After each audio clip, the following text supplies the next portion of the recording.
जी बिल्कुल, रात से जो अब तक है वक्फे से कभी हल्की कभी तेज़ बारिश का सिलसिला जारी है और सूरज की आंख मचोलनी भी जारी है। यहाँ लाड़काना में तकरीबन 55 मिलीमीटर जो है बारिश रिकॉर्ड की गई है और इसके बावजूद जो लाड़काना शहर के अहम रोड रास्ते हैं वो तालाब का मंजर पेश कर रहे हैं। म्यूनसिपल कॉरपोरेशन के मेयर के जानिब से दावे किए गए थे कि बरसात पड़ने पर जो है वो निकासी आपके बेहतर इंतजाम किए गए हैं, लेकिन जो है शहर के अहम जो रोड रास्ते हैं वो तालाब का मंजर पेश कर रहे हैं। मेरे पीछे आप देख रहे हैं यहाँ पर जो है पानी खड़ा हुआ है और यहाँ के जो मेन अहम शहर हैं वो भी पानी में डूबी हुई हैं। इसके अलावा जैसे ही बारिश का सिलसिला शुरू हुआ है तो लाड़काना के अहम जो इलाके हैं वहाँ से रात गए से बिजली बंद हो गई है और अब तक जो है बिजली जो गायब है, जिनमें बेंस कॉलोनी है, नज़र मेला है,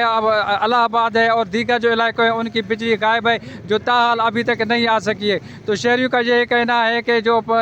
रोड रास्तों पर जो इस वक्त पानी खड़ा है उसको निकास के लिए फौरी तौर पर इंतजाम किए जाएँ, क्योंकि ट्रैफिक की रवानी भी सुस्त रवि का शिकार है और लोगों को भी काफ़ी परेशानी और सख्त अजियत से दो चार है। लोगों का कारोबार भी काफ़ी मुतासर हो रहा है क्योंकि रोड रास्तों पर इस वक्त जो है पानी खड़ा है, कहीं पर 2 फुट खड़ा है, कहीं पर 3 फुट। और नशेबी इलाकों की अगर बात की जाए तो वहाँ की सूरत अब वहाँ की गली मोहल्लों में भी पानी खड़ा है, जिसकी वजह से लोग जो काफ़ी परेशान दिखाई दे रहे हैं।